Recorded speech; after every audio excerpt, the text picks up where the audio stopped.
I'm gonna do something I have not done before, an opportunity to just talk about it because we haven't done it, you know, because this is like right around the corner, and you know, we gotta appease certain people. Actually, was a really cool idea that I kind of pitched out to him. Check this out. Ready? Boom, boom. World Cup analysis brought to you by State Farm. What are the things that we wanted to do during all the thing, you know, all the stuff I've done with State Farm thus far? They do the instant replay. We went to the HQ and hung out there and did a stream from their atrium, which was beautiful. I had a ton of fun doing that and meeting people.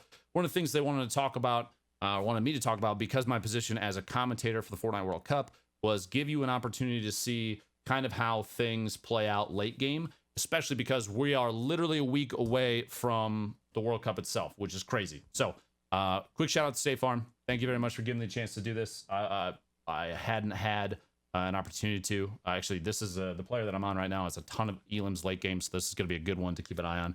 But we're just going to kind of take a look at how building in late game affects just the way that the entire game will play, how important it is, because you know, structure and reinforcing that kind of thing. What a tie-in for State Farm. Think about it, dude. The insurance, you got metal structures going up all over the place. Smile in the chat, dude.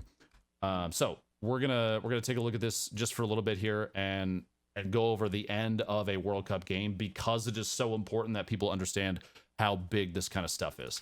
One of the biggest pieces of late game, especially in World Cup, because it's right around the corner, is being able to maintain these kind of structures as the circle starts to close. And you'll see, because of the circle positions, we got 45 seconds at this point. Everybody's going to be rotating in, and you have people like all the way up top already. Orby is beaming people on the fly in because he's in the next safe zone. You see the circle in the bottom right. Everything's already closed up for him. He doesn't have to worry about anybody from the sides. He's got the top. This is actually a really, really cool kind of structure. So if you're out, you're trying to figure out how to improve your game, this piece right here, this kind of corner edit with the pyramid up top, granted he does have Typo in the box immediately next to him. This kind of positioning is brilliant because you have a chance to take shots at people that are rotating in. You have a bunch of people, Punisher and all these other guys that are going to abuse a launch pad over there. He's got free opportunities to take shots from above, as I said. And he's gonna knock shield off people. He might get shot at from underneath a little bit, but for real, it's the chances he has to pick up elims in a position like this, because he's got the structure built up, he's got multiple layers of defense around the top, is huge. And he can close up, build up a little bit. He's got an opportunity to look down from above. He's looking down at the people that are around him. So this kind of building up the structure reinforcement at the top is key. He has chances to edit his way back down real quick.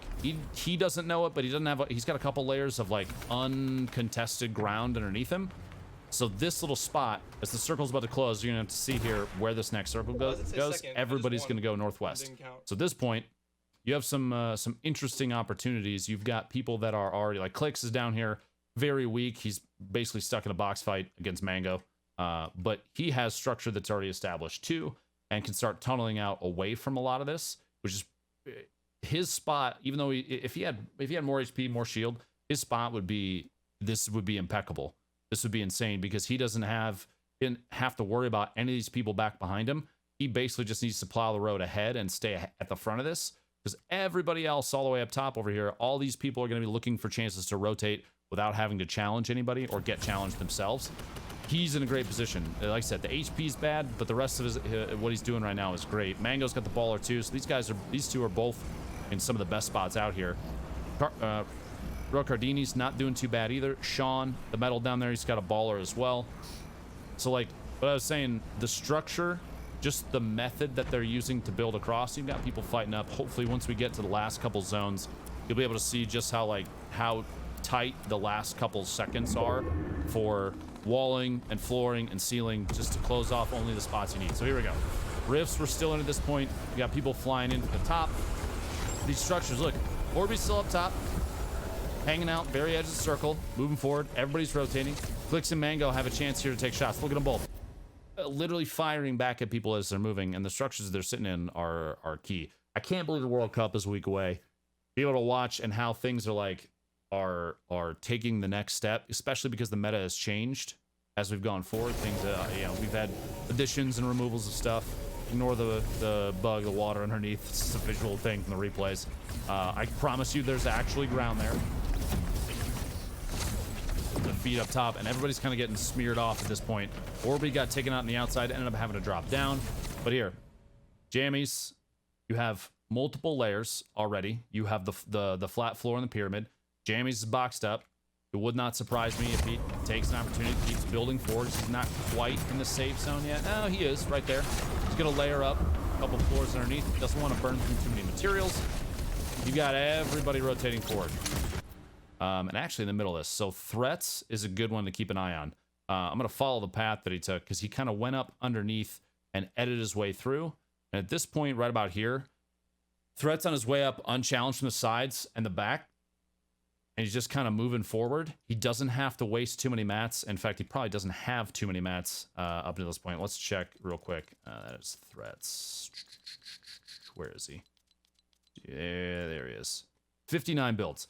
You don't want to burn through too many of them because at this point, you got a lot of people around him, but they're all moving forward.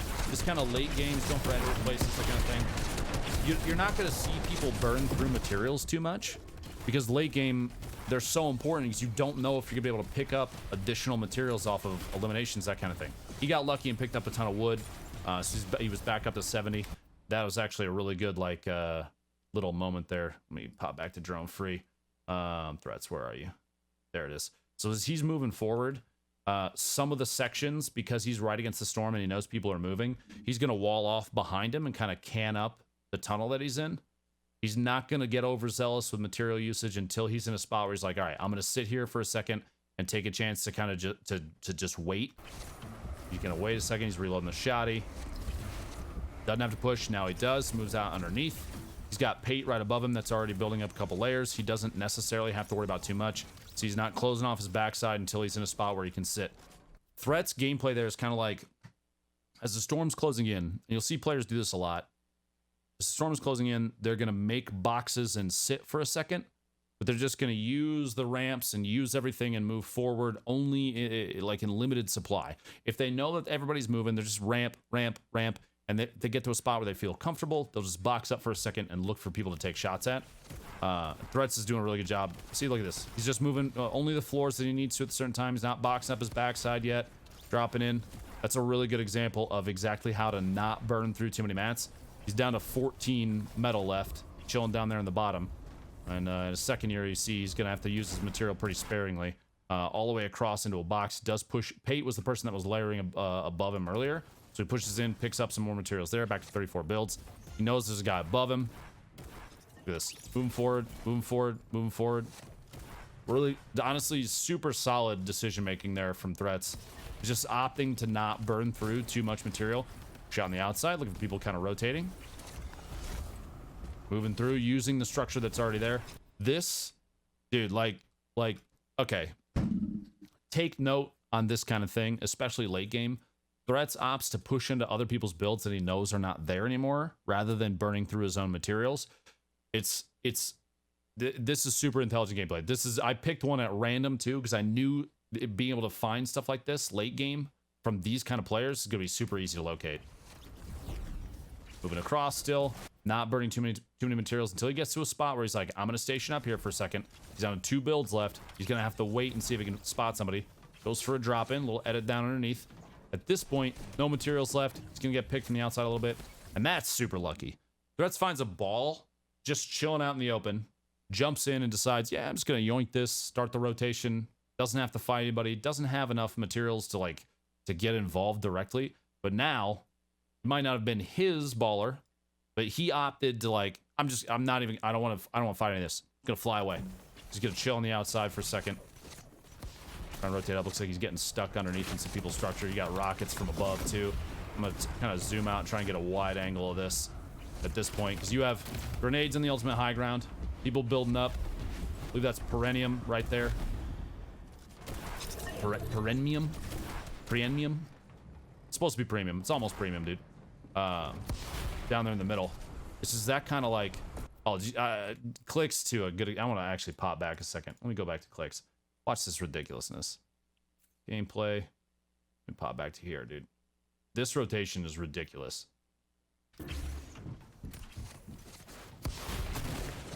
Shadow Bomb. He knows there's a ton of people down underneath. He's going to pop all the way up top. He's just kind of waiting and using the wall to keep his Shadow Bomb going, which is super smart. There you go. Bounces off the outside. Lands. Finds that he's in a box with Nut. Gets the wall off. He's going to have to rotate. Look at this. Look at this side jump. Do you see the side jump and how fast he is to use that to get up top? Just in case somebody's sitting on that ramp, he can close it off. Dude, the use of late game materials from these guys is crazy.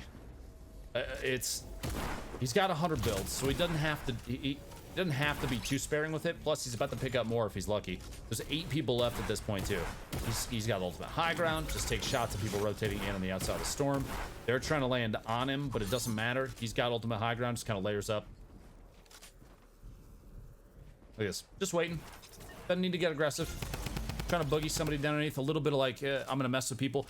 Do the drop down to branch up and reconnect where he is, because like what he was on wasn't very stable. There was a chance that somebody was gonna shoot that out if they look back in the storm. He's gonna get forced in, so he just drops in a quick wall floor, catches himself, and starts moving there. Just waiting. One layer at a time. Doesn't have to get crazy with material use. At this point, Clicks is saying, all right, somebody pop your head out. Somebody show yourself. He's going to keep high ground. Couple layers there. Edge of the storm, just kind of watch from above. Quick little edits and resets. See if is he keeping transparency, that kind of thing. Watching from above. Quick shots. Last second says, okay, 1v1 situation. Time to get involved. Donnie J, premium on the ultimate low ground. Quick little edits and resets. Dude, that is ownership of your surface right there. Clicks is a good example of exactly how to take ownership of that. Use little windows. You didn't have to peek this. Storm ticks him out. It's just so good, dude. So these kind of things, like playing through, commentating with Scissors in that game, honestly was hilarious. But this late game stuff, man, we're a week away from the World Cup, from playing for $30 million, and the techniques that a lot of these players are using. If you didn't know this, you can get in and look at all this stuff in the client. Every single replay from every single game is available for the people that played both days. You can pull them up. They're all in there, so you can take a look at the late game structures and stuff, and how people, how they build. They're insane, man. They're absolutely ridiculous. Let me just look at the way that all this played out towards the end. All the structure pushing up along, and Clicks is just keeping ownership at the top of the double layer. This is a super common technique, floor and triangle, because it's 2 layers of durability in there. You've got people that are just boxing up on the rotation, but as soon as Premium runs out of materials, Clicks with the high ground just keeps layers up, keeps shots going down on him. I think everybody's going to make a big change the day before the tourney. I don't think so. I think with the way that the event played out, if they were going to make a change, it would have happened today. And at this point, I'd like to imagine they've learned from previous mistakes of saying, hey, let's add in this thing last second before the event. They're not going to do that again. The World Cup is going to happen as this map is set up right now. I don't think you're going to see any changes. It's not going to be like a sword. The jetpack's going to be gone by the time it matters. All that stuff is going to change. The reliability for an event like that is key. You know what I mean? So I just wanted to take a second, especially with the way that the World Cup has played out. We watched 10 weeks of it. We saw the Trios Cup. The Xbox Trios Cup is happening. All that stuff. Jamie Jammin, yeah, it's all out there. 100% of the games are available for you to watch. It's crazy. I'm super excited. World Cup is the 26th to the 28th. They're doing a Pro-Am Day again on the 26th. I'm playing in that, but I'm excited to commentate the 27th and the 28th. $3 million for first place in solos. $3 million split between the duos for first place as well. Oh, Xbox Tourney solo. Either way, it's going to be crazy. So I just want to look at this kind of thing and how players are building and rotating, because one of the things that we're doing with Statefarm is the analysis piece. So if you see the top World Cup analysis brought to you by Statefarm, I wanted to take a second and look at it. I proposed this idea to him. I was like, I want to look at this stuff on stream, because this is crazy how fast they play. We saw edits from some of these guys. Clicks with the angle jump on the outside to catch himself and build up on top and take high ground. All that stuff is huge. Super, super, super, super, super big. So State Farm, love you. We're gonna love you, State Farm, in the comment section on YouTube and also in chat right now. Thank you. It's called DrLupo.